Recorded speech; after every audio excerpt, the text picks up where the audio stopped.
جماعت اہل حدیث کے مایہ ناز خطیب، مذہبی اسکالر، محترم و مکرم پروفیسر ڈاکٹر عبدالرزاق ساجد کے نیو بیانات، خطبات، دروس قرآن و حدیث کی روشنی میں سننے کے لیے ہمارے یوٹیوب چینل کو سبسکرائب کریں، فیس بک پیج کو بھی فالو کریں۔ بارک اللہ فیکم۔ اعوذ باللہ السمیع العلیم من الشیطان الرجیم۔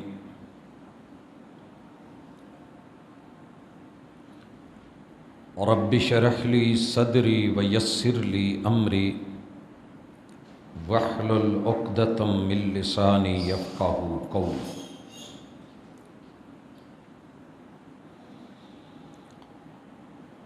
حاضرین مجلس، احباب گرامی، اللہ رب العزت کے خاص فضل اور کرم کے ساتھ یقیناً آپ اپنی زندگی کو صحت اور ایمان کی حالت میں گزار رہے ہوں گے۔ ذوالقعدہ اپنے اختتام پہ ہے۔ اس کو بیٹھنے والا مہینہ اس لیے کہتے تھے کہ عرب کے اندر جو جنگیں چھڑی ہوتی تھیں تو حرمت کے لگاتار 3 مہینے، ان میں سے پہلا ذوالقعدہ، پھر اس کے بعد ذوالحجہ اور پھر تیسرا محرم، تو لوگ اپنے ہتھیار ڈال کے امن سے بیٹھ جاتے تھے تاکہ حج کو جانے والے لوگ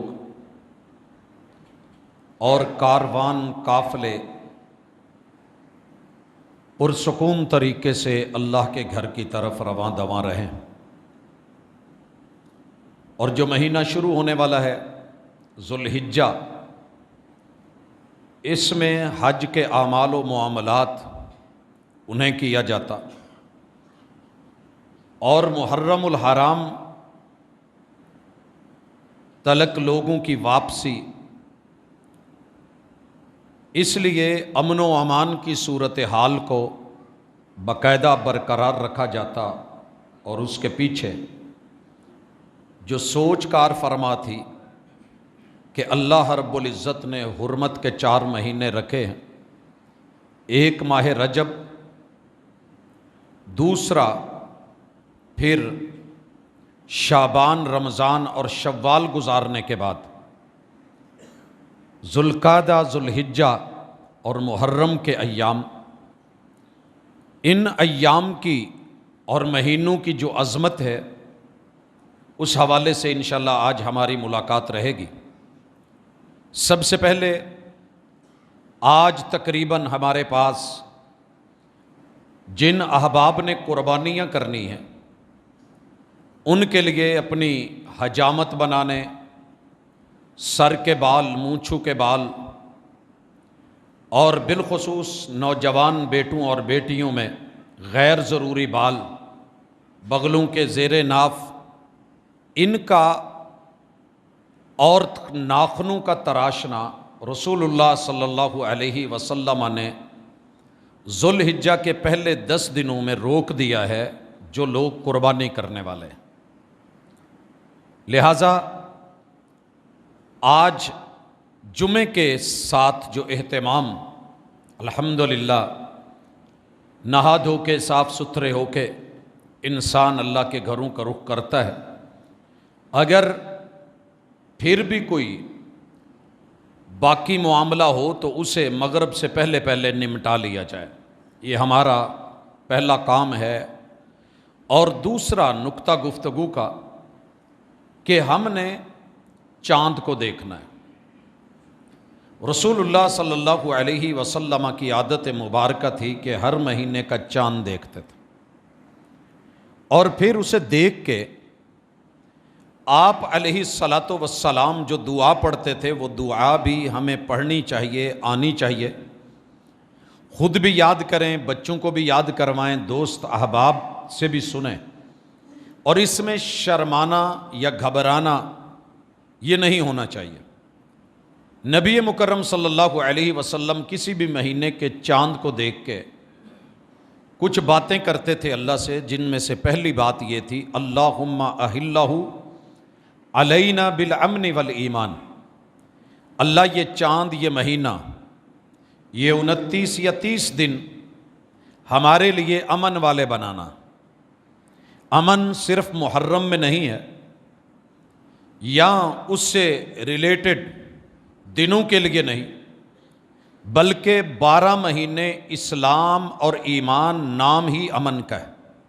اللہم اہلہ علینا بالامن والایمان، اللہ اس میں امن بھی رہے اور ایمان بھی رہے۔ بڑا لطیف اور دقیق نکتہ دیا کہ وہ امن نہیں چاہیے جو ایمان پہ کمپرومائز کر کے لیا جائے۔ اللہ کے ہاں ایسا کوئی امن نہیں۔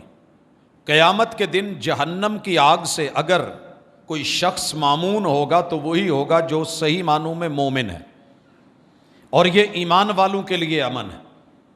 اگر اس کے بغیر آپ امن کے راگ الاپتے رہیں، بیکار ہیں کہ جہاں پہ ایمان کا نقصان ہو اس امن کا کوئی فائدہ نہیں ہے۔ یہی چیز اگر آپ محسوس کریں غزہ میں، فلسطین میں، رفح میں اس وقت جو پوزیشن ہے، کمپرومائز وہ لوگ بھی کر سکتے تھے، مگر کیوں نہیں کی کہ ایسا امن بیکار ہے کہ جس کے مرنے کے بعد آئندہ ابدی زندگی کے اندر امن نہ ہو۔ لہٰذا ایمان کے ساتھ موت بہتر ہے اس امن سے جس پہ کمپرومائز کر کے ایمان ہاتھ سے جاتا رہے۔ والسلامتی والاسلام، دوسری چیز اللہ سلامتی چاہیے، سکون چاہیے، اطمینان چاہیے، چین چاہیے، مگر اسلام کے ساتھ۔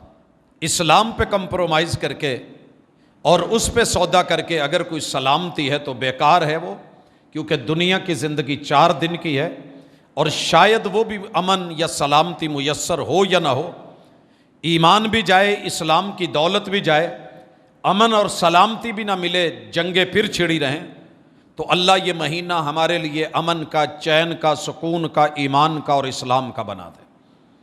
اس کے بعد محبوب چاند سے مخاطب ہوتے ہیں، ربی و ربک اللہ، اے چاند تو بھی مخلوق ہے، میں بھی اللہ کی مخلوق ہوں، تیرا رب بھی اللہ ہے، میرا رب بھی اللہ ہے۔ جیسے تجھے طاقت، روشنی اور جس حال میں رکھتا ہے 28 منزلوں پہ تو رہتا ہے، ایسے ہی میرا رب جس حال پہ مجھے رکھے میں رہتا ہوں۔ ہمارا پروردگار اللہ ہے، تو ہر مہینہ اللہ پر ایمان، اسلام، ربوبیت، توحید، وحدانیت کے ساتھ ہے۔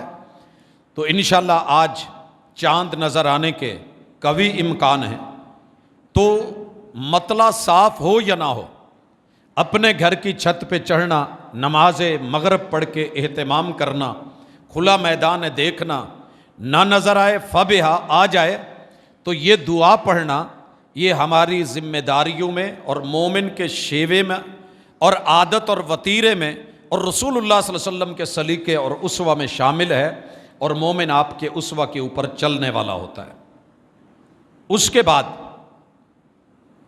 تیسرا کام جو آپ نے اور میں نے اپنی زندگی کا، ایمان کا اور عادت کا حصہ بنانا ہے۔ ہمارے ہاں لوگوں سے پوچھ لیجئے کون سا تہوار، اس پہ کیا کرنا ہے، تو آپ کو جواب ملے گا۔ لیکن کیمرہ پکڑ کے کسی مارکیٹ میں چلے جائیں اور مومنوں سے پوچھ لیں تو ان بیچاروں کو پتہ ہی نہیں۔ بالاتفاق دنیا کے افضل ترین دن یہ 1 ذی الحجہ سے 10 ذی الحجہ تک ہے۔ اللہ رب العزت نے قرآن مجید کے آخری پارے میں سورہ فجر میں ان دنوں کی راتوں کی قسمیں پیش کی ہیں۔ والفجر ولیال عشر، مجھے فجر کو گواہ بنا کے بطور قسم پیش کرنا ہے کہ جیسے وہ راتوں کو چیر کے، اندھیروں کے جگر چیر کے روشنی پیدا ہو جاتی ہے اور میں کرتا ہوں وَلَيَالٍ عَشْرٍ، مجھے آخری مہینے کی پہلے 10 دنوں کی راتوں کی افضلیت، ان دنوں کے مقام اور مرتبے کی قسم ہے۔ یہاں پر ابن عباس رضی اللہ تعالی عنہ اور امام ابن کثیر رحمۃ اللہ علیہ یہ اپنی تفسیر میں لے کر کے آئے ہیں کہ اس سے مراد ذی الحجہ کے پہلے 10 دن ہیں۔ ہمیں ان دنوں کی قدر نہیں ہے، ہم اس کا اہتمام نہیں کر پاتے۔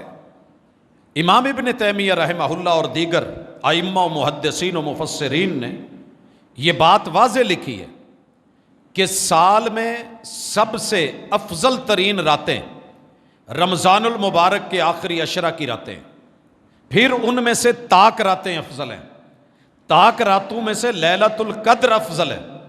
ایسے ہی دنوں میں علی الاطلاق وہ یہ ذی الحجہ کے پہلے 10 دن افضل ہیں، ان سے افضل کوئی دن نہیں۔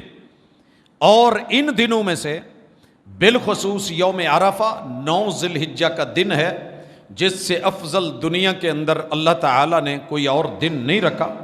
جمعے کی فضیلت اوورال ایک اور اعتبار سے ہے، نبی مکرم صلی اللہ علیہ وسلم فرماتے ہیں، امام بخاری رحمہ اللہ اپنی سند کے ساتھ یہ روایت لے کے آئے ہیں، ما من ایام العمل الصالح فیہن، کوئی دنوں میں سے ایسا دن نہیں ہے کہ جس کے اندر اعمال صالحہ افضل ہوں، الا یہ 10 دن جو ہیں ذی الحجہ کے، تو ان دنوں کو سب سے پہلے افضل ماننا، افضل منوانا، افضل ترین گننا اور گنوانا، ایمان کا جز بنانا، تسلیم کرنا، زبان سے اقرار اور اظہار کرنا، دل سے تصدیق کرنا، اور جب عمل کی ضرورت آئے گی تو پھر اپنے اعضاء اور جوارح اور وجود کے ساتھ، جسے اور جسم کے ساتھ عمل کر کے دکھانا، یہ ایمان کا حصہ ہے۔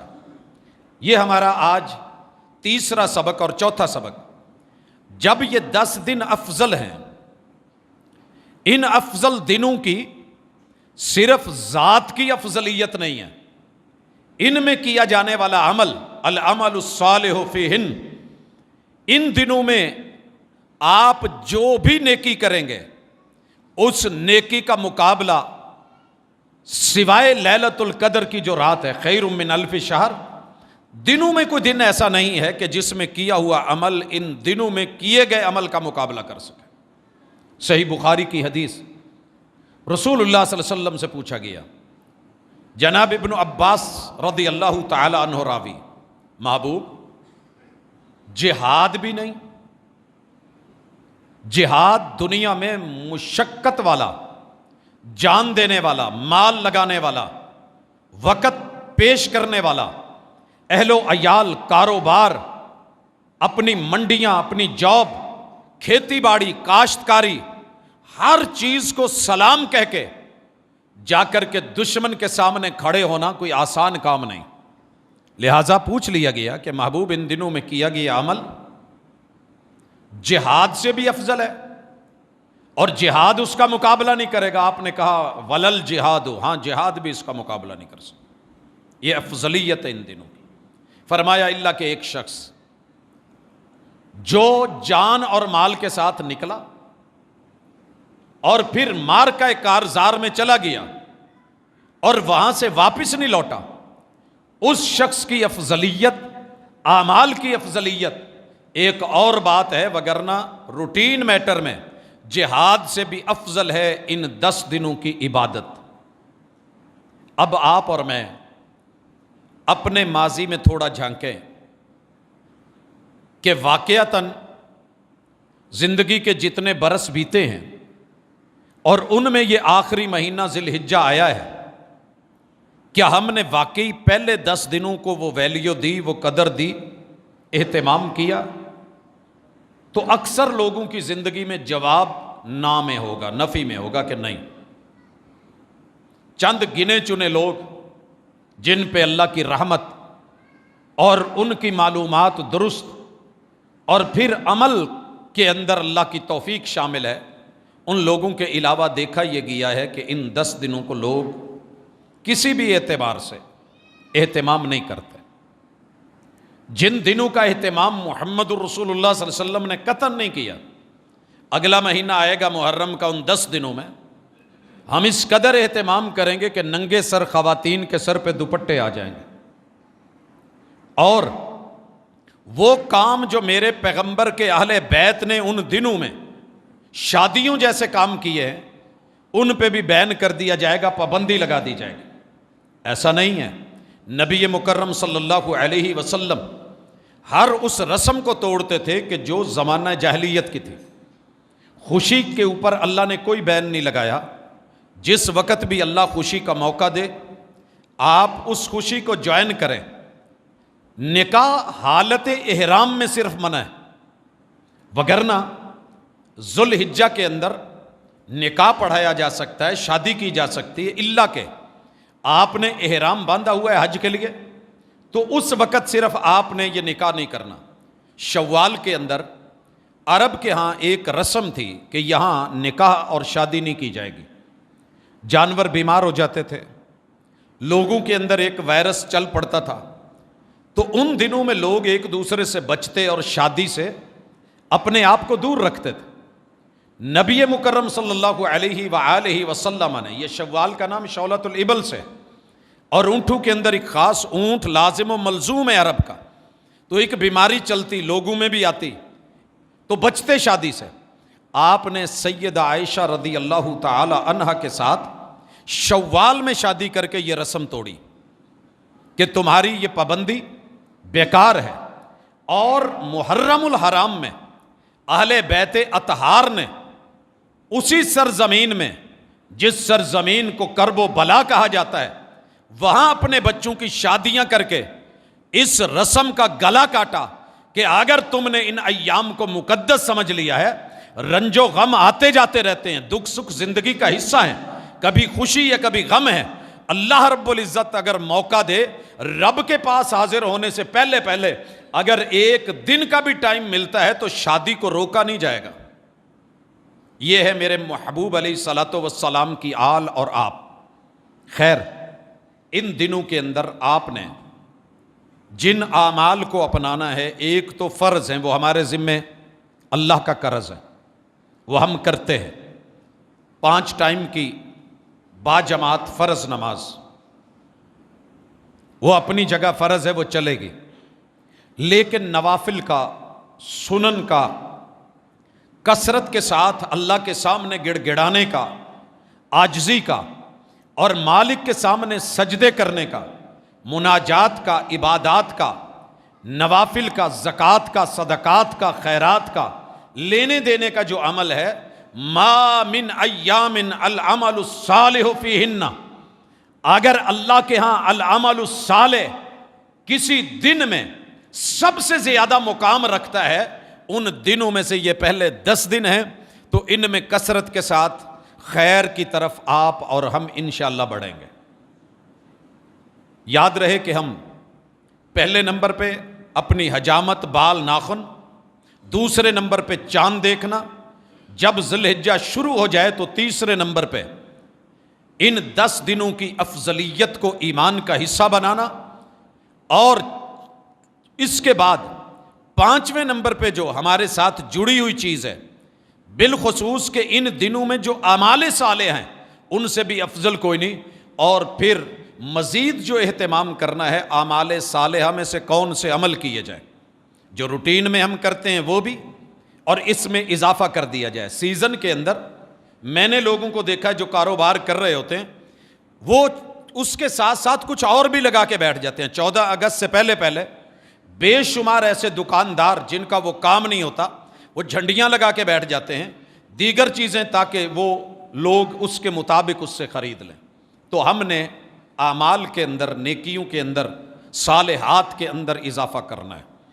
اس کے بعد اللہ رب العزت کے ذکر میں، اذکار میں، بالخصوص سبحان اللہ پڑھنے میں، اسے معمولی مت جانیے۔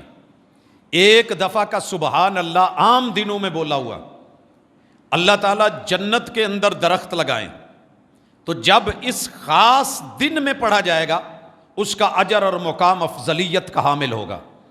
اسی طرح الحمدللہ پڑھنا، اللہ زمین اور آسمان کے مابین خلاؤں کو نیکیوں کے ساتھ، خزانوں کے ساتھ پر کر دیتے ہیں۔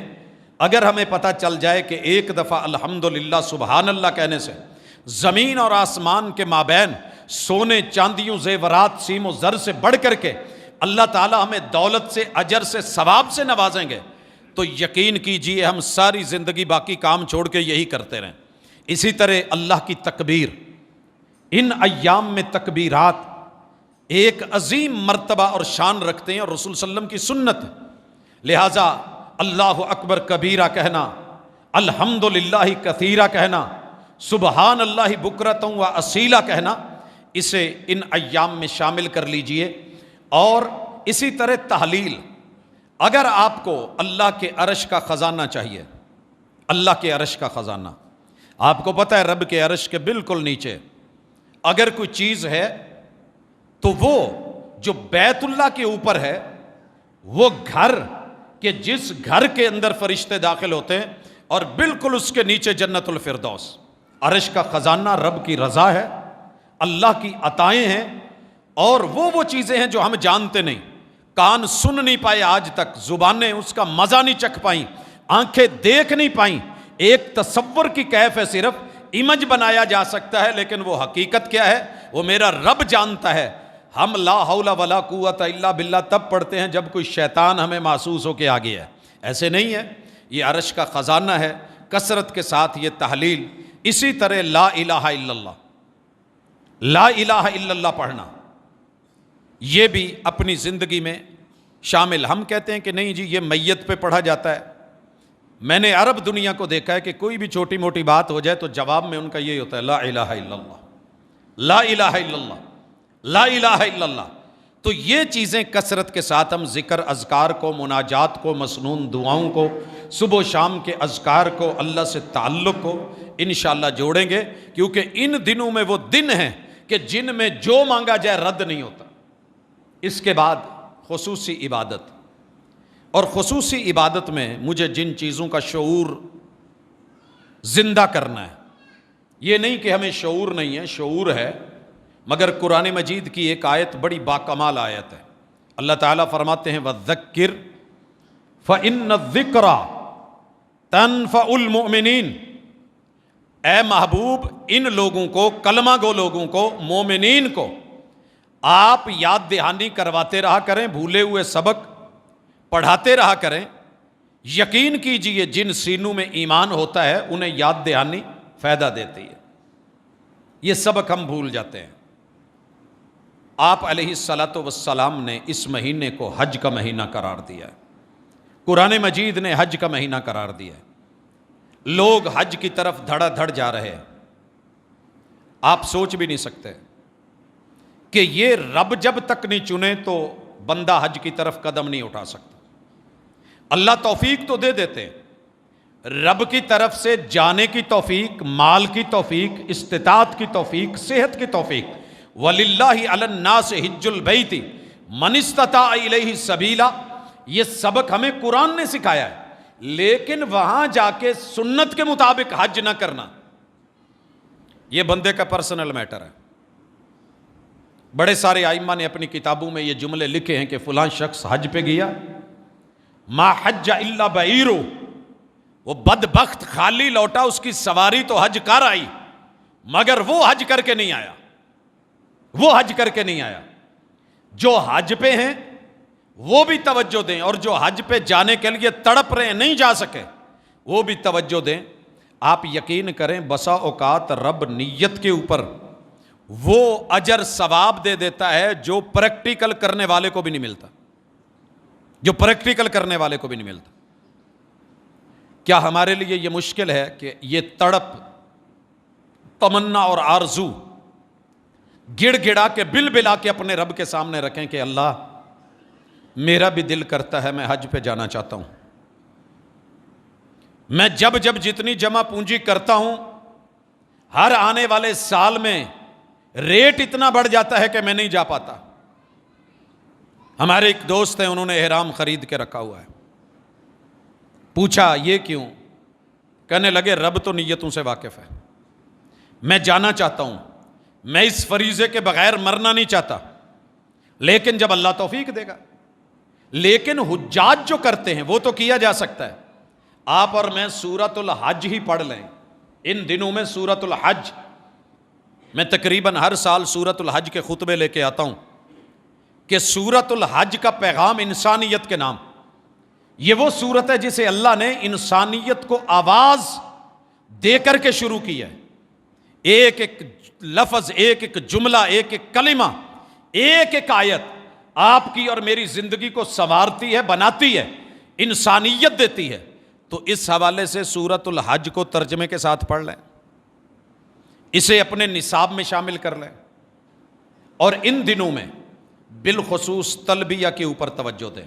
آپ کو پتہ ہے حج کا بہت بڑا گفٹ اللہ کی طرف سے، اللہ کے بندو کی طرف سے رب کے لیے لبیک اللہم لبیک لبیک لا شریک لک لبیک ان الحمد والنعمت لک والملک لا شریک لک.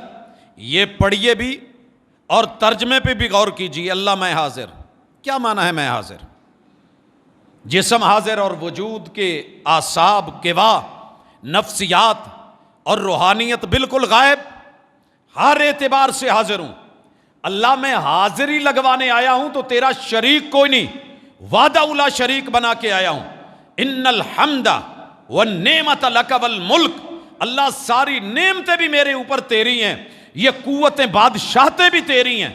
لا شریک لک، کوئی مجھے مار سکتا ہے میں تو یہ بھی نہیں مانتا میری موت کا مالک بھی تو ہے، میری زندگی کا مالک بھی تو ہے، تیرا شریک کوئی نہیں. یہ عقیدہ ایام حج میں بنائیے. تلبیہ وہاں نہیں پڑھ سکے تو یہاں اس کے ترجمے پہ غور کر لیجئے. اور انشاءاللہ نیکسٹ جمعہ آپ دیکھیں گے کہ خطبہ جمعہ ہوگا، یوم ترویہ ہوگا، 8 ذی الحجہ کا دن. حج کے لیے تیاری اور فکر آپ اپنے بچوں میں بیٹھ کے جس سوچ کو منہا کیا جا رہا ہے اور ہمارا میڈیا اسے چھپا رہا ہے، دبا رہا ہے، اعتراض اس پہ لے کے آ رہا ہے، اتنے پیسے فلاں کو دے دیے جاتے. ہاں، ہم حج کے پیسے جو ہیں وہ سارے پاکستان کو دے دیتے ہیں. آپ اس کے قرض ختم کر لیں، آپ اس سے اصلاح کر لیں. ان حج کے پیسوں سے لاکھوں گنا زیادہ عوام حکومت کو دے چکی ہے، دے رہی ہے. مگر اصلاح کب ہوگی؟ صرف عوام کی سوچ سے نہیں. انہیں کیا چاہیے؟ ان کا لاس کہاں ہو رہا ہے؟ وہ مر کہاں رہے ہیں؟ جب تلک کھانے والے جن کے منہ کو خون لگا ہوتا ہے، سود لگا ہے، حرام لگا ہوتا ہے، وہ اس سے نہیں ہٹیں گے. آپ کا اور میرا ملک ترقیوں کی طرف بڑھنے والا نہیں ہے. 70 سال گواہ ہیں. چلے ابتدائی 4-5 سال نکال لیں، کوئی ہماری اس وقت بننے میں، اٹھنے میں، چلنے میں کچھ ہوتے ہیں مسائل، لیکن جب سے ہم سنبھلے، ہم سنبھلنا ہی نہیں چاہ رہے. یوم الترویہ پوری تیاری، کسی سے گھبرائے بغیر، کسی سے ڈرے بغیر آپ نے اللہ کے اس فریضے کے لیے اپنے آپ کو تیار رکھنا ہے. اس کے بعد یوم الترویہ ہے، مینا میں آنا ہے.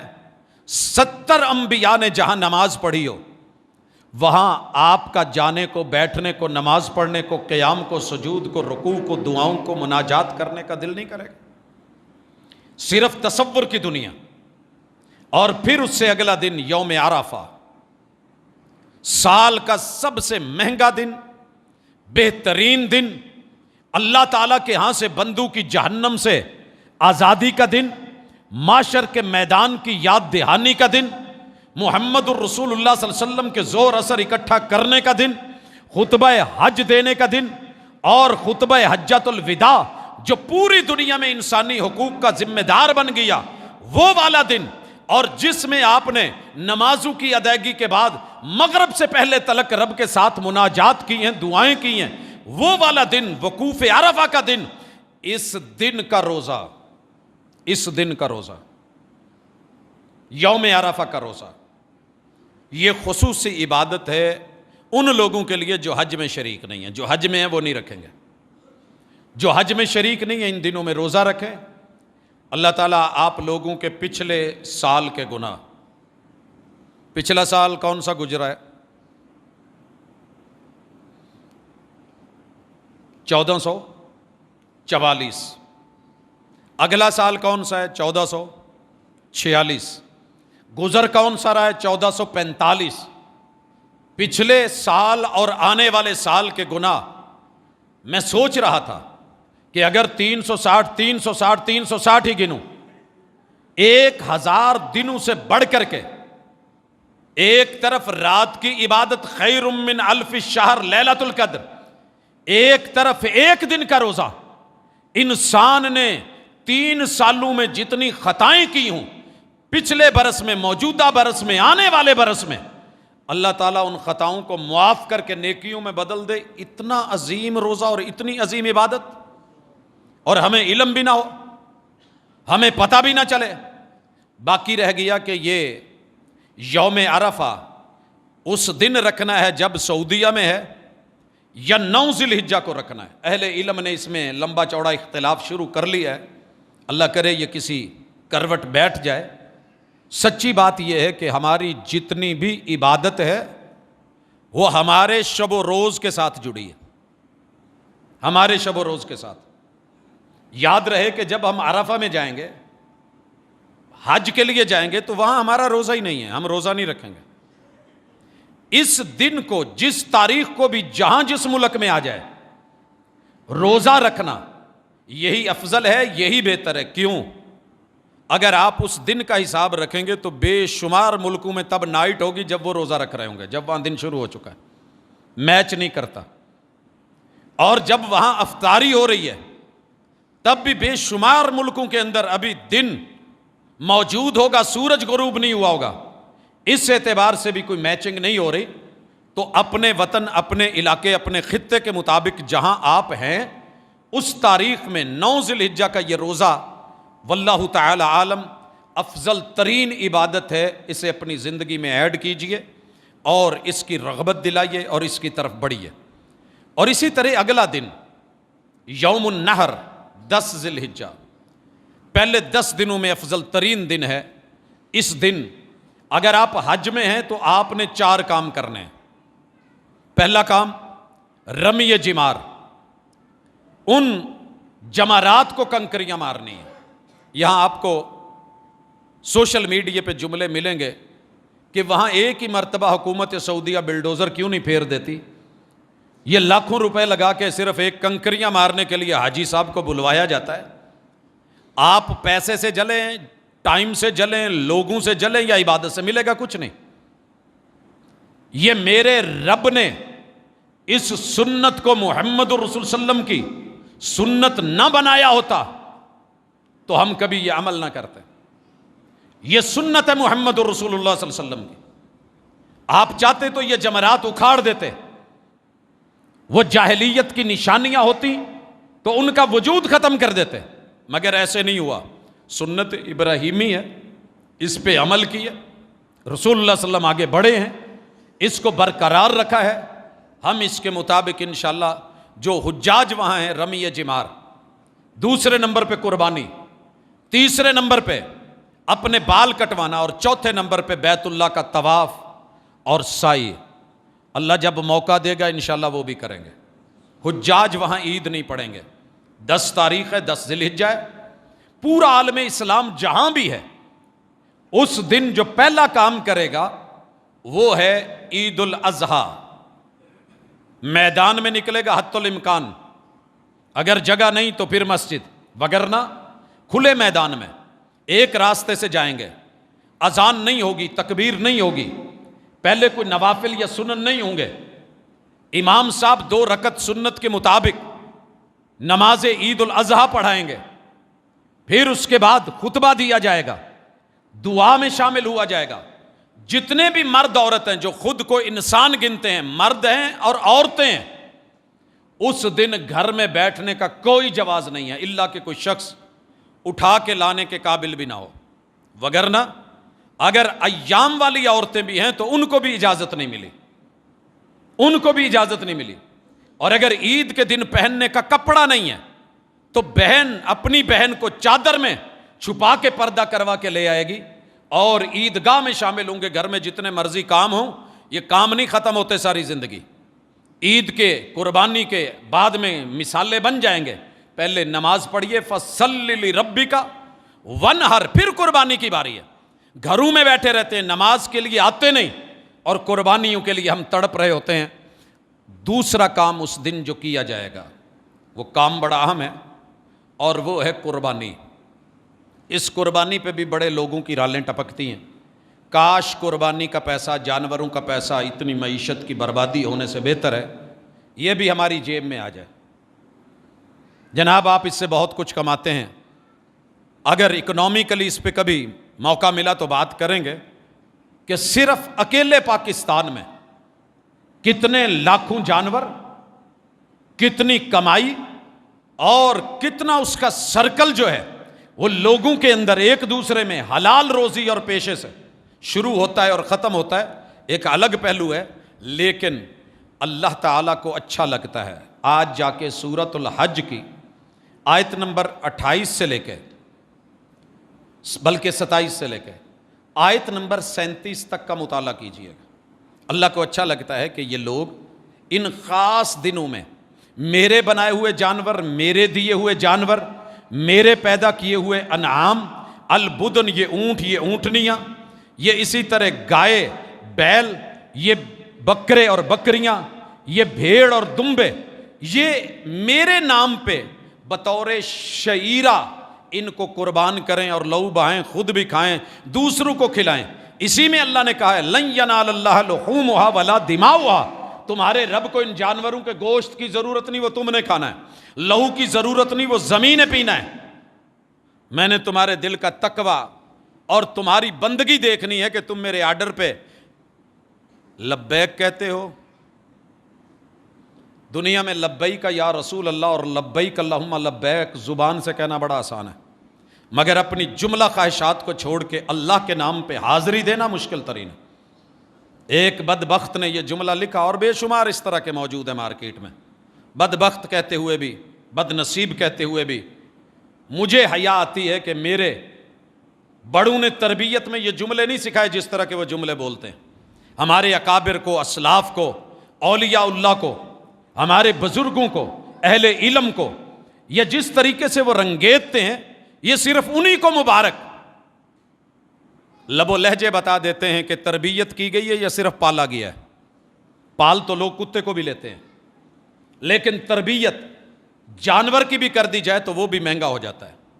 گزارش کرنا چاہوں گا، کولر گھر میں، ایئر کولر نہیں، گرمی ٹمپریچر 50 کو پہنچی ہوئی ہے، اور گھر میں قربانی کا بکرا باندھا ہوا ہے، تو اس شخص کی قربانی کو نہیں دیکھیں، اس کی عقل پہ ماتم کریں کہ جس کے پورے بچے وہ گرمی سے مر رہے ہیں اور کولر کے پیسے گھر میں، اور اس نے قربانی کے بکرے پہ لگا دیے.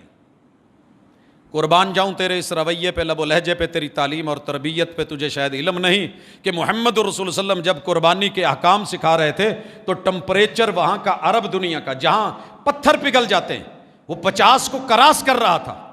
ان حالات میں محمد رسول اللہ علیہ وسلم نے یہ جملے بولے تھے، وَعَلَىٰ كُلِّ أَهْلِ بَيْتٍ، ہر گھر والوں کے اوپر اللہ نے قربانی اگر ہمت ہے، طاقت ہے تو فرض کر دی ہے. ان کی یہ بھی کوشش ہے کہ یہ قربانی والے پیسے بھی ہماری پاکٹ میں آ جائیں. ہم نے آپ کو یہ بھی سارے اکٹھے کر کے دے دیے تو پیٹ پھر بھی نہیں بھرنا، پیٹ آپ لوگوں کا پھر بھی نہیں بھرنا.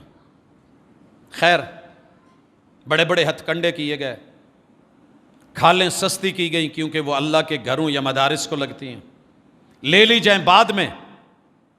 اتنا ایک قربانی کا شاید ریٹ نہیں ہوتا جتنا ہمارے ہاں ایک برانڈڈ جوتے کو پہنچایا جا رہا ہے. آخر وہ بھی تو چمڑے کا بنا ہے نا. لیکن نہیں، اعتراض در اعتراض. سنیے محمد رسول اللہ علیہ وسلم نے فرمایا، حکم جانیے، ہر گھر والوں پہ جن میں ہمت اور استطاعت ہے، گھر میں افراد 9 ہوں، 15 ہوں، 20 ہوں، 25 ہوں یا 30 ہوں، جتنے بھی ہیں، ایک جوائنٹ فیملی میں 20 لوگ رہ رہے ہیں اور ہمت نہیں، تو کم از کم ایک بکری یا بکرا، دمبا یا بھیڑ، ویڑا بچہ، گائے بیل، اونٹ، جو بھی جانور میسر ہو، اگر ایک بکری بھی میسر ہے، 2 میسر ہیں، آپ اسے ذبح کریں گے تو خاص نہیں کریں گے کہ یہ میں نے خریدی ہے لہٰذا میری قربانی. بیوی جاب کرتی تھی، وہ کہے کہ یہ میری قربانی ہے، یا اسے یہ کہا جائے کہ یہ بڑے بیٹے کی ہے، بڑی بیٹی کی ہے، یا یہ چھوٹے کی ہے، یہ فلاں کی ہے. علی کل اہل بیت آپ ایک بکری کی قربانی کریں، ایک بکرے چھترے کو قربان کریں، اللہ کی رحمت اتنی وسیع ہے کہ وہ گھر کے تمام افراد کو پر ہیڈ ایک ایک قربانی کا ثواب دے گا اور کسی دوسرے کے اجر میں سے بھی کمی نہیں ہوگی. آپ نے کیا سوچ رکھا ہے؟ مجھے لوگ اکثر پوچھتے ہیں جی وہ شہداء کی طرف سے، اولیاء اللہ کی طرف سے، غوث ابدال کی طرف سے، وہ بزرگوں کی طرف سے، فوت شدگان کی طرف سے، رسول اللہ صلی اللہ علیہ وسلم کی طرف سے قربانی کی جا سکتی ہے کہ نہیں؟ ہر سال کا سوال ہے. تو سنیے، آپ جب ایک قربانی کرتے ہیں نا تو جتنے زندہ لوگ اس گھر میں موجود ہیں ان سب کو پر ہیڈ انشاءاللہ اللہ نے پوری قربانی کا اجر دینا ہے. آپ کی تربیت میں آپ کے جتنے اسلاف موجود ہیں، ماں باپ، دادا دادی، پردادے، آباؤ اجداد، جناب آدم علیہ السلام تلک جتنے افراد نے نسل در نسل تربیت کی ہے، اور آج آپ قربانی کی سنت پہ لوگوں کے روکنے کے باوجود، مشکل ترین حالات کے باوجود بھی اس فریضے کو نبھا رہے ہیں اور رب کی قربت اختیار کرنے کے لیے یہ قربانی کر رہے ہیں، ان سب کو اتنا ہی اجر ملے گا جتنا آپ کو کرنے پہ مل رہا ہے. لہٰذا آپ کو ان تللوں میں پڑھنے کی ضرورت نہیں. فوت شدگان ان کے ذمہ زندگی میں اپنی قربانیاں تھی، وہ کر گئے تو بسم اللہ، نہیں تو آپ ان کے لیے صدقہ جاریہ. رسول اللہ صلی اللہ علیہ وسلم اپنی قربانیاں کر گئے، اور جب آپ نے نیت کی تھی تو کیا کی تھی؟ جب قربانی کرتے ہوئے کہا تھا اللہم تقبل من محمد ومن آل محمد ومن امت محمد، اللہ یہ میں قربانی کر رہا ہوں، میری آل کی طرف سے قبول فرما. اللہ میری امت قربانی کر رہی ہے، امت کی طرف سے قبول فرما. تو آپ نے امت کی طرف سے قربانی نہیں کی ہے کہ جنہوں نے نہیں کی وہ اس پہ راضی ہو جائیں، ان کی قربانی رسول صلی اللہ علیہ وسلم کر گئے ہیں، بلکہ اس وقت جو قربانیاں ہو رہی تھیں محمد الرسول اللہ صلی اللہ علیہ وسلم نے ان کی قبولیت کی دعا فرمائی. اور الحمدللہ اللہ کا شکر ہے کہ محبوب کی وجہ سے ہمارے اوپر پردے ڈل گئے، وگرنہ پہلے لوگوں کی طرح قربانی کر کے اگر کہا جاتا کہ مین چوک میں لے آؤ، وہاں رکھ دو اپنا نام اور چٹ لگا کے، جس کی قبول ہوتی آگ آتی جلا دیتی، اور جس کی رہ جاتی تو آج کا تو سوشل میڈیا میں جینے ہی نہ دیتا، اٹھا اٹھا کے دے دے کے جھلکیاں مار مار کے آئیں آپ کو دکھائیں منافق، آئیے دیکھیے شکل مومنہ کرتوت کافراں، آئیے محسوس کیجئے، یہ دیکھیے یہ جانور یہ بکری. سارے چینلز لگے ہوتے اور بتا رہے ہوتے آپ کا اور میرا چہرہ ننگا کر کے دکھا رہے ہوتے، کپڑے اتار رہے ہوتے کہ یہ بنا پھرتا ہے ساری زندگی نمازیں پڑھنے والا، رب نے قربانی قبول نہیں کی. شکر کریں اللہ ستیر ہے اور اس نے پردے رکھے ہوئے. اللہ تیرا احسان ہے، تیرا کرم ہے. قربانی اب اچھی طرح سے سن لے، جانور خرید چکے ہیں یا خریدنے ہیں؟ بھیڑ اور دمبا، الجزعۃ من الزعن، 1 سال سے کم کا نہیں لگے گا کسی بھی شکل میں، سوائے ایک صورت جو اس صحابی کے ساتھ پیش آئی تھی. قربانی تھی، شرطوں پہ پوری تھی، نماز عید سے پہلے ذبح کر لی، اور نیت کیا تھی کہ لوگ پہلے قربانی کا گوشت میرے گھر سے کھائیں. کتنی اچھی سوچ تھی. رسول اللہ صلی اللہ علیہ وسلم کو خبر ملی، کہا یہ قربانی عید کے بعد ہوتی ہے، عید سے پہلے عام گوشت ہے. پریشان، جانور ڈھونڈنے نکلے، میسر نہیں ہوا. آ کے کہنے لگے کہ حضور میرے پاس صرف ایک بھیڈو ہے، 6 ماہ کے لگ بھگ عمر ہے، اس کے علاوہ کچھ نہیں. مجبوری کی شکل میں رسول اللہ صلی اللہ علیہ وسلم نے کہا کہ چلیں کر لیں، لیکن اس عمل کو دہرایا نہ جائے. الا ان یؤسر علیکم، جیب جواب دے جائے، منڈی شارٹ ہو جائے، باقی جانور میسر نہ ہوں تو پھر جا کر کے یہ جو فتویٰ بنا لیا نا کہ 6 ماہ کا بھیڈو لگ جاتا ہے، نہیں، 1 سال کا ہونا ضروری ہے. بکری ہے، بکرا ہے، جانور کا قربانی کے لیے 2 دانت ٹوٹے ہوئے ہوں، توڑے نہیں گئے. ایک سوال کثرت سے آتا ہے کہ 2 دانت ہیں وہ ہل رہے ہیں، ان قریب کل پرسوں ٹوٹ جائیں گے. پلاس سے ہلا کر کے یہ لوگ لے آتے ہیں، انہیں اللہ کا ڈر نہیں ہوتا. انہیں جو ریٹ منڈی میں قربانی پہ لگے گا بعد کے دنوں میں نہیں لگنا، لہٰذا اس لیے ایسی حرکتیں کر لیتے ہیں. یا جان بوجھ کے جو سینگ کاٹ دیتے ہیں باقی پیچھے، سینگ سے دانت بڑا تو نہیں ہے. قربانی کے جانور پالنے والے بھی اللہ سے ڈریں، بیچنے والے بھی ڈریں، اور خریدنے والے بھی توجہ کریں. جب تک جانور دو دانتا نہیں، عمر 50 سال ہو جائے، 100 سال بھی ہو جائے، دو دانت نہیں ٹوٹے تو سائڈ پہ کر دیا جائے گا. اس کے اندر قربانی کی شرطیں پوری نہیں محمد رسول صلی اللہ علیہ وسلم نے لگائی ہے، کسی عام بندے نے نہیں. گائے یا بیل 2 سال سے کم کا نہ ہو، اونٹ 5 سال سے کم کا نہ ہو، یہ شرطیں ہیں. اس کے ساتھ جانور خریدیے. پہلی 3 قسموں کو ذبح کیا جائے گا، دمبا اور بھیڑ کو، بکری اور بکرے کو، گائے اور بیل بچے ویڑے کو، انہیں ذبح کیا جائے گا. اونٹ کو نہر کیا جائے گا، اور اونٹ کو باندھ کے زمین پہ نہیں بٹھایا جائے گا، یہ اس سے غصے میں آتا ہے، بلکہ کھڑا کر کے بایاں اس کا قدم باندھ کے، گھٹنا باندھ کے، اس کے گلے کے اس حصے میں جس کو سینے کے اوپر نہر کہتے ہیں، یہ بڑی ویک اور کمزور اس کی جگہ ہوتی ہے. اگر آپ کے پاس تینوں طرف سے تیز نیزہ ہے تو ٹھیک، وگرنہ تیز ترین چھری اگر اس کو اس طرح بھی کٹ لگا دیں تو بڑا ایزیلی یہ جانور نہر ہو جاتا ہے، خون نکلتا ہے، گھٹنا بندھا ہوتا ہے، گرتا ہے، اٹھتا ہے. اور جانور کو ذبح کرتے ہوئے اس کا منکا نہیں توڑا جائے گا. اونٹ کو 7 جگہ اس کی گردن پہ کٹ نہیں لگائے جائیں گے. یہ 7 جگہ ذبح کرنے کی سوچیں اپنی ہیں، اور اسے بٹھا کے لٹا کے گردن گلا یہ کاٹنا، یہ محمد رسول صلی اللہ علیہ وسلم کا وتیرہ یا آپ کی سنت نہیں ہے. حضرات گرامی، یہ کام عید کے جو ہے ذہن میں رکھیے کہ ہمیں قربانیاں 1 ہوں، 2 ہوں، 4 ہوں، 10 ہوں یا 100 ہوں، اگر ہم نے خرید رکھی ہیں تو سب کی سب 10 تاریخ کو کی جائیں گی، کیونکہ یہ افضل ترین دن ہے. لوگ اس کو احتیاط کے لیے رکھ لیتے ہیں. یہ پہلی قربانی آج عید کے دن ہے، بہن بھائی آئیں گے، اگلا دن سسرال کا ہے، اس سے اگلے دن یار بیلیوں کو بلا کے پھر کچھ جانور کر لیں گے. تو آپ افضلیت کو چھوڑ رہے ہیں. جتنے بھی جانور ہیں انہیں قربانی کر لیں 10 تاریخ کو. آپ نے 100 کی 100 قربانیاں 10 کو کروا دی تھی، وگرنہ آپ 11، 12، 13 کو مینا میں ہی تھے. ایام تشریق تھے، ایام اکل و شرب تھے، ایام ذبح تھے. آپ ذبح کر سکتے تھے کہ 25 آج، 25 11 کو، 25 12 کو، اور 25 13 کو کر لیں گے. ایسے نہیں ہوا. ساری قربانیاں 10 تاریخ.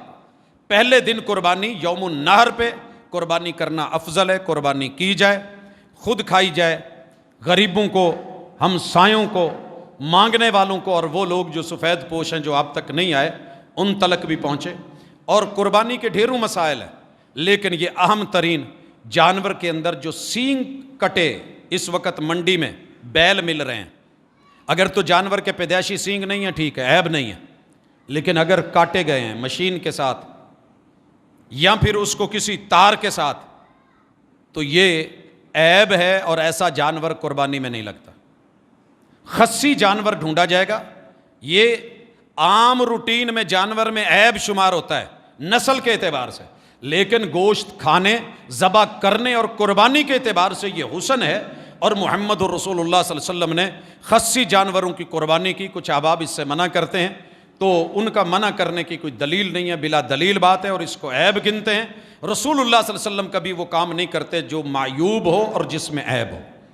تو یہ موٹے موٹے مسائل. باقی رہ گیا قربانی کے گوشت کو تقسیم کرتے ہوئے بڑا اہم پہلو.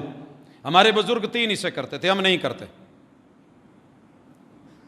کیے جا سکتے ہیں، برابر دیے جا سکتے ہیں، لیکن افسوس اس وقت ہوتا ہے کہ جب کچھ لوگوں کے گھروں سے یہ خبر آتی ہے کہ جناب ہمارے گھر میں پوری زندگی میں نہ کبھی دل آیا، نہ کبھی کلیجی آئی، کبھی پھپھڑے ملے، کبھی ہمیں وہ اوجڑی ملی، کبھی کچھ ملا. تو نہیں، دوسرے لوگوں کا بھی من کرتا ہے. اللہ کے رستے میں دیتے ہوئے مت گھبرائیے. آپ اور میں شاید پورا سال کھا لیتے ہوں گے. کچھ گھر ایسے بھی ہیں جنہیں صرف قربانی پہ میسر ہے. تو ایسے نہیں ہونا چاہیے. جتنی اللہ نے ہمت دی ہے، طاقت دی ہے، اس کے اندر اس وسعت کو اپنانا چاہیے اور کار خیر میں آگے بڑھنا چاہیے. اللہ رب العزت ایام ذی الحجہ، ان ایام کی افضلیت ہمارے مقدر میں کر دے. اعمال صالحہ کی رغبت اور خیر کا پہلو ہماری تڑپ آرزو اور تمنا محبت اور مودت ان کے ساتھ خاص کر دے اور اس کی توفیق دے دے۔ جو لوگ حج پہ ہیں اللہ ان کے حج کو قبول کرے۔ عالم اسلام میں جہاں جہاں بھی بے سکونی یا بد امنی ہے یا جہاں پہ بھی موت رقص کر رہی ہے، الہ العالمین ہمارے ہاتھ بندھے ہیں، ہمارے ہاتھ بندھے ہیں۔ اللہ ہم نے اپنے مال پیسے سے جو ممکن تھا ہم نے اپنی طاقت قوت سپاہ بنائی ہے، اب یہ فریضے ان کے ہیں، اس لیے ہم تجھ سے اپنے گناہ کی معافی مانگتے ہیں اور یہ تجھ سے امید رکھتے ہیں کہ تو معاف کرے گا۔ اور بیت اللہ کا غلاف پکڑنے کی اس وقت ہم میں ہمت نہیں، وگرنہ پکڑ کے کہہ دیں کہ اے رب امت مسلمانوں کی یہ حفاظت کرنے سے شاید آری آ گئی ہے، اللہ تو ہی ان بچوں کو بچا لے، تو ہی ان کی نسل کو بچا لے۔ اللہ تیرے ابابیل اگرچہ ہر دفعہ نہیں اترتے لیکن تیرے لشکروں کی بھی کمی نہیں، اللہ ظالم کی ظلم کو انہی پہ پلٹ دے، آسانیاں فرما، رحمت کر، کرم کر، اور یہ ایام حج مسلمانوں کے لیے خیر کے، بھلائی کے، اور اس حوالے سے خاص کر دے کہ جو آپ نے محبوب نے کہا تھا حج مبرور کا صلہ صرف اور صرف اللہ کے ہاں جنت ہے، مغفرت ہے، رحمت ہے۔ اللہ ان تمام چیزوں سے ہمیں نواز، وما توفیقی الا باللہ۔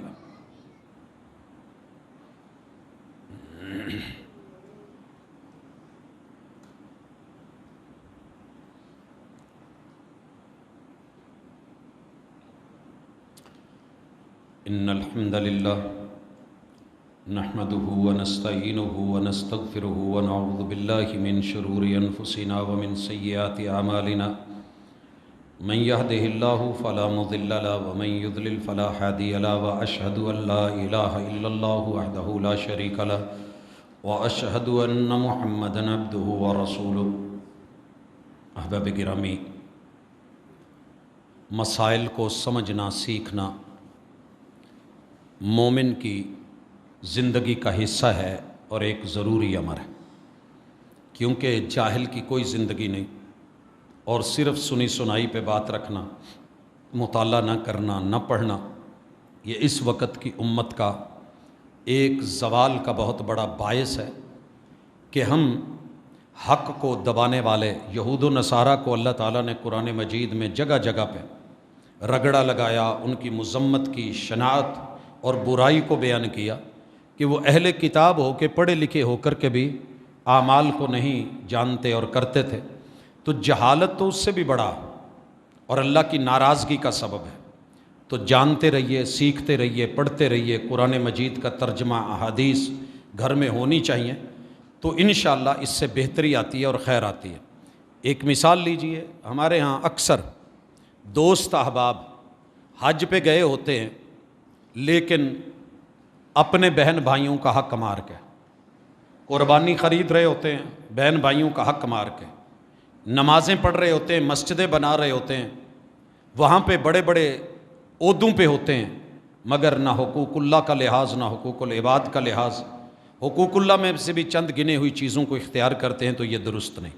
ایک سوال ہے کہ ہمارے والد وفات پا چکے ہیں اور ہم تایا جی کو 20 بار علیحدگی کا کہہ چکے ہیں، 4 بھائی ہیں مگر ہر بار ہم بھائیوں کی آپس میں لڑائی کروا دیتے ہیں کہ ایسی صورت میں وراثت تقسیم نہ کرنے کا وبال۔ جی سنیے، اچھی طرح سن لیجئے، تایا جی ہوں، دادا جی ہوں، کوئی رشتہ دار ہو، جو شخص فوت ہوا ہے اس کا جو ترکہ ہے، اس کے جو وارث ہے، ان کے اندر اگر تو وہ پیار محبت میں آپس میں اکٹھے چلتے ہیں، جیسا کہ ظاہر ہے ان کے بزرگ فوت ہوئے، ان سے وراثت ملی، بھائی اکٹھے رہے، اب یہ دونوں بھائی اکٹھے تھے، بھائی فوت ہو گیا، ایک بھائی کی اولاد ہے، بڑا بھائی تایا جی ہے، وہ اپنے بھائی کا زندگی میں انہیں حصہ نہیں دے پائے کہ جو آگے اولاد اپنے طور پہ اس کو تقسیم کر لے، ظاہر ہے وقت ہے، ضرورتیں ہیں، تو وراثت ایسا معاملہ ہے جس میں سورۃ النساء کی آیت نمبر 12 کو اسپیشلی پڑھیے گا۔ اللہ رب العزت نے کس قدر سخت وعید سنائی ہے، جتنا مرضی آپ جائیداد کو دبا لیں، قبر نے آپ کو جگہ اتنی دینی ہے اس مٹی اور دھرتی میں جتنی میں آپ لیٹ سکتے ہیں، پتہ نہیں وہ بھی ملتی ہے کہ نہیں، اور اندر کیا ہونا ہے یہ رب جانتا ہے۔ تو اس لیے کبھی بھی اپنی اولاد کے لیے، اپنے بچوں کے لیے، اپنے مفادات کے لیے کسی وارث کا حق نہیں مارا جائے گا۔ جلدی سے جلدی اگر بچے اس کی ڈیمانڈ کر رہے ہیں اور ان کا وہ حق ہے، وہ رائٹ ہے، وہ ان کی ضرورت ہے، تو اس وراثت کو روکا نہیں جائے گا، آپ کو یہ پتہ ہونا چاہیے کہ یہ بڑے اہم ترین معاملات ہیں. اس میں مرنے والے کا جو قرض ہے وہ اتار کے، وصیت کو پورا کر کے، مال کو تقسیم کرنا، جائیداد کو تقسیم کرنا، یہ شریعت ہی نے سکھایا ہے. جس نبی کا کلمہ پڑھتے ہیں اسی نے سکھایا ہے. لہٰذا ان بچوں کو لڑانے کی بجائے آپس میں بیٹھ کے اپنی قبر کی سوچئے. اگر چھوٹا بھائی آپ سے پہلے فوت ہو گیا اور آپ بچوں کے تایا جی ہیں تو 4 دن پہلے آپ کی بھی موت ہو سکتی تھی، لیکن اللہ نے اگر موقع دیا ہے تو اس میں خیر کیجئے، نیکی کیجئے، بھلائی کیجئے. ان کے والد کا جو حصہ ان کے باپ کی طرف سے، یا ان کی جو پراپرٹی یا ان کا جو سانجھا کھاتا کاروبار تھا، وہ اسے الگ کیجئے، پوری دیانتداری سے کیجئے، اور پھر ان بچوں کے اندر جو ہے وہ اس جائیداد کو شریعت کے مطابق تقسیم کیا جائے. اللہ رب العزت بیماروں کو شفا دے. ہمارے کافی سارے دوست احباب اہل و عیال میں، رشتہ داروں میں، ہمارے اساتذہ میں بیمار ہیں، علماء میں بیمار ہیں. جس گھر میں بھی جو بیماری ہے اللہ اس کو رفع فرمائے. اذهب الباس رب الناس واشف انت الشافی لا شفاء الا شفاء شفاء اللہ یغادر سقما. اللہ وطن عزیز کی حفاظت فرمائے، اللہ عالم اسلام کی حفاظت فرمائے، اور ہمارے ہاں جو بد امنی بے سکونی ہے جس بھی شعبے میں ہے اللہ تعالیٰ اسے ختم فرمائے، اپنی رحمتوں کا نزول کرے. اور ان دنوں میں جو اہم ترین ایام سے ہم اس وقت الحمدللہ مستفید ہونے والے ہیں، اللہ تعالیٰ کما حق کو ان سے فائدہ اٹھانے کی توفیق سے نوازے. سبحانک اللہم و بحمدک اشہد ان لا الہ الا انت استغفرک و اتوب